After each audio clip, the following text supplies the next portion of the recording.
If you cannot find another knight to join you, sir, then you must be declared guilty of your crimes. I will take the Duncan side! Before we break this down properly, let's be clear about what this story is really about. Episode 4 of A Knight of the Seven Kingdoms is not about who wins a fight. It's not about tournament spectacle, and it's not even really about Dunk. This episode is about what happens when an unjust law finally gets challenged, not with rebellion, but with conscience. At the center of that challenge is one quiet, dangerous decision made by Baelor Targaryen. A decision that forces everyone watching to confront an uncomfortable truth. In Westeros, being lawful and being just are not the same thing. And once you see that, the Trial of Seven stops being a tradition and starts being an indictment. How Dunk walked into a death sentence without realizing it.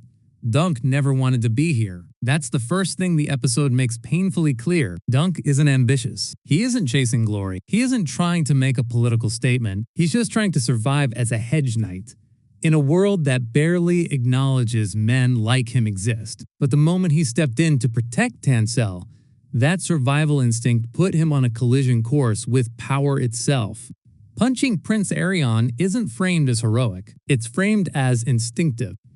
Necessary. The kind of thing a real knight does before he has time to think through the consequences. And those consequences come fast. Dunk is given a choice that isn't really a choice at all.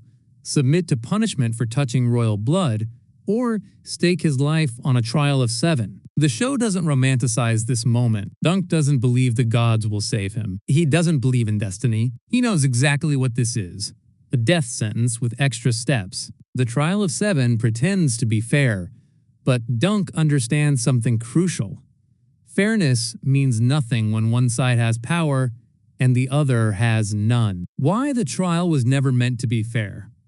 Traditionally, a trial of 7 is meant to let the gods decide. 7 against 7. Honor against honor. Victory equals righteousness. But the episode quietly dismantles that illusion. Aerion doesn't need volunteers. His side fills itself automatically with family, obligation, and political gravity. Dunk, meanwhile, has to beg. The knights in attendance laugh. Some avoid eye contact.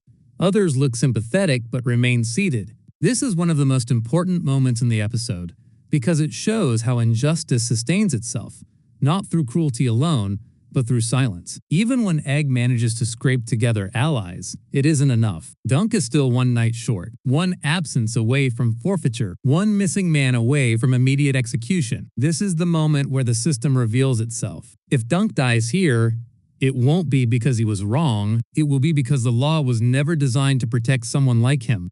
Baelor's entrance is not heroic, and that's the point. When the gates open and Baelor Targaryen rides into the arena, the show does something deeply unusual for a fantasy series. It refuses to celebrate. There's no triumphant score, no cinematic flourish, no sense of victory. Instead, the atmosphere shifts into something heavier, tenser, almost uncomfortable, because Baelor's presence doesn't solve the problem. It exposes it. Baelor is not just another knight. He's the heir to the Iron Throne. The future king. His decision to stand beside Dunk instantly transforms the trial from a private dispute into a public moral crisis. And what makes this moment powerful isn't Baelor's strength, it's his reasoning. Baelor doesn't say Dunk is innocent because the law says so. He says Dunk has already proven himself a knight by defending the innocent. That statement quietly overturns everything Westeros claims to believe about knighthood. Not vows, not bloodlines, not banners. Action. Is Baelor betraying House Targaryen? No, and that's the trap. This is where many viewers misread the scene. On the surface, Baelor is choosing a common hedge knight over his own family, over his nephew, over political unity. It looks like betrayal, but the episode makes it clear this isn't treason. Baelor is not rejecting House Targaryen. He's rejecting the idea that loyalty to blood excuses cruelty, and that distinction matters. When Maekar Targaryen reacts, he isn't furious like a ruler threatened by rebellion. He's frustrated like a man trapped by duty. Maekar doesn't defend Aerion's actions. He doesn't believe this trial should exist. But the law has cornered him. That's the tragedy. Baelor has the moral freedom to act. Maekar only has the legal obligation to comply. Neither man is wrong, but only one of them is truly free. Aerion's side is full but empty.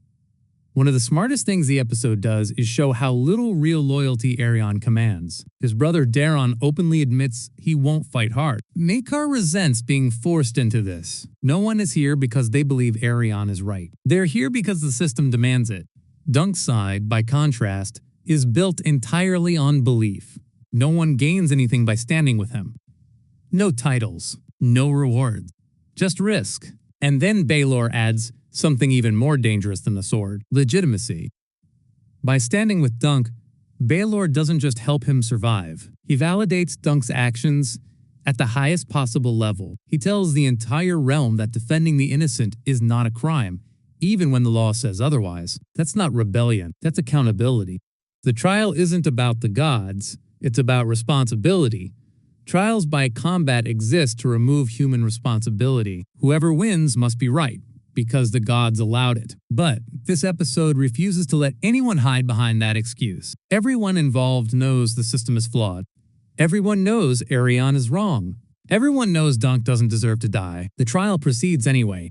Baelor's choice forces the audience to confront an uncomfortable truth.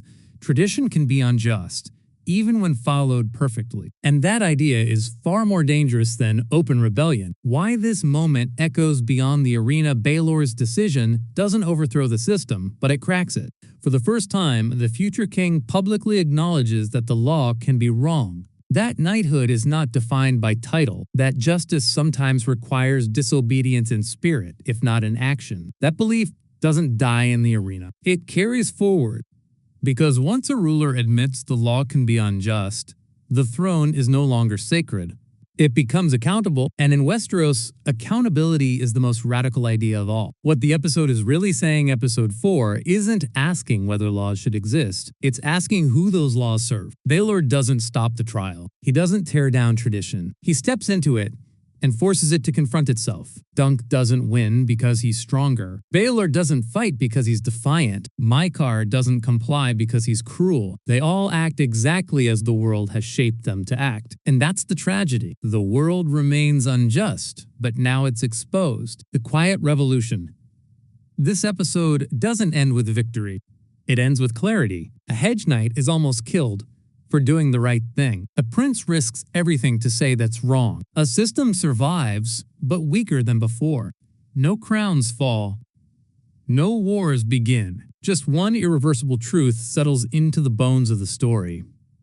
In Westeros, the bravest thing a knight can do isn't fight. It's stand beside the innocent when the law tells him not to. And once that line is crossed, the realm can never quite go back to sleep.